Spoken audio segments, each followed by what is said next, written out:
the human one. He's not a single individual. He's actually a two-part being. He's a duality. His reality comes in two forms.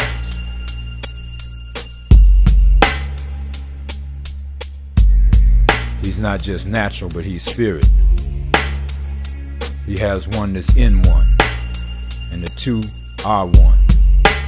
But the two don't think like one. The one on the inside has a different wisdom. He has a different vision. He has a different understanding. He has a different perception. The one on the inside is ruled by spiritual things. He seeks to understand deeper spiritual things. He feeds on spiritual things and lives on spiritual things. The exterior one is natural, matter, solid, flesh, carnal. And those are the things that he desires and seeks after, what the natural world has to offer. These two battle against one another. They're in a war. They're Cain and Abel. So for Abel's battle is not to destroy Cain. Abel's battle is to stay free from him.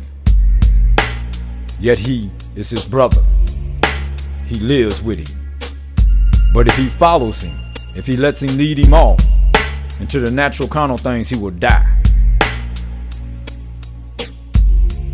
So the spirit man has to become dominant over the natural man. He has to be fed more. He has to be taught spiritual knowledge, for that's how he lives.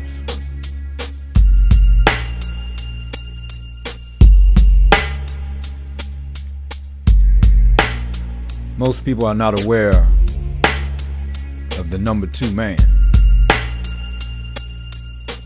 Most people are not aware that they even have one. We talk about the soul, but we don't recognize. He's got a name without an identity. The soul is real important because you really are spirit before you're natural.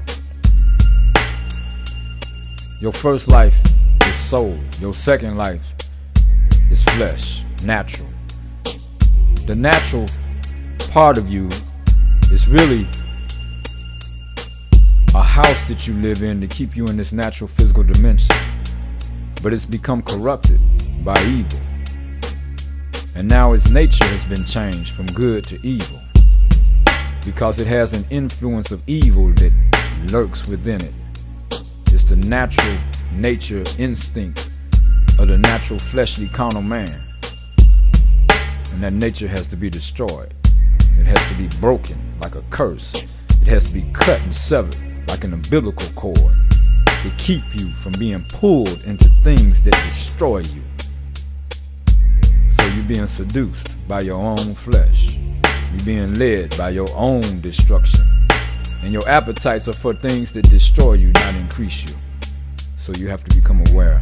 We all have to become aware of what we need. What we really need. Not just what we desire. For what we desire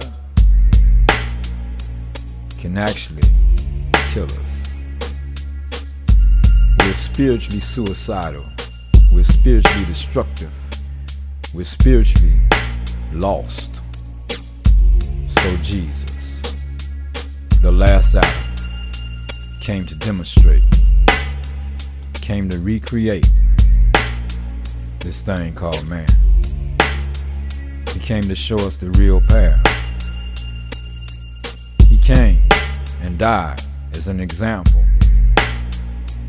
and as a sacrifice to break the curse of evil, to break the curse of death, to break the curse of ignorance, to break the curse of deception off a man, that he may come back into his original purpose. Because God did create man in his own image and in his own likeness, to be like and as him. But man lost his likeness, he lost his image, he lost his purpose. he lost his light. So therefore, since that loss, he's been walking and groping in darkness, trying to find his way.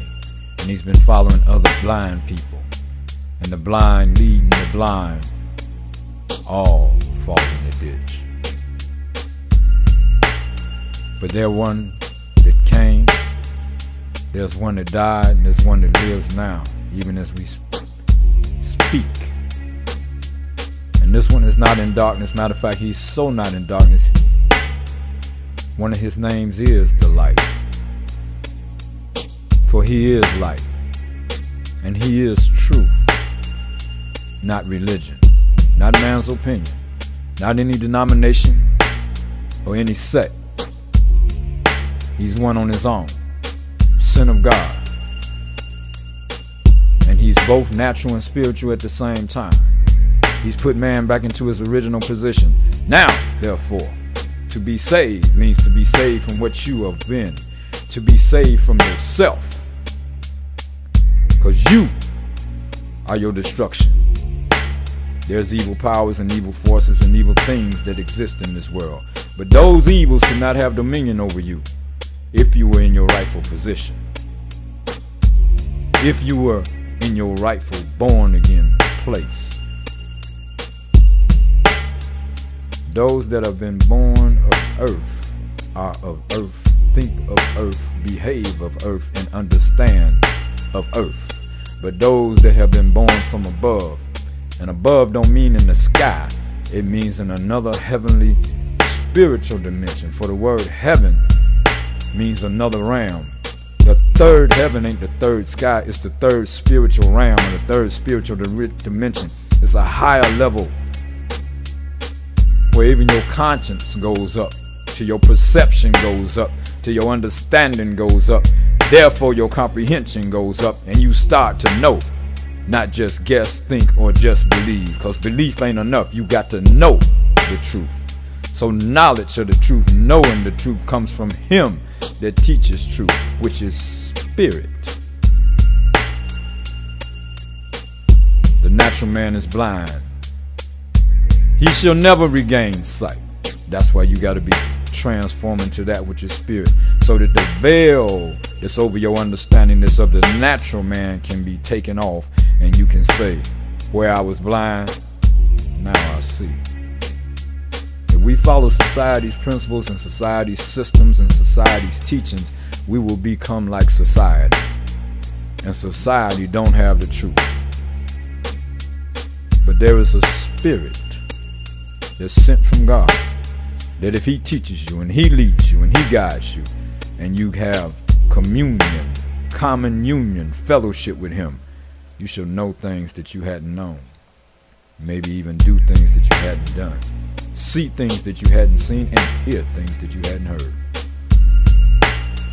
We're talking about the spirit.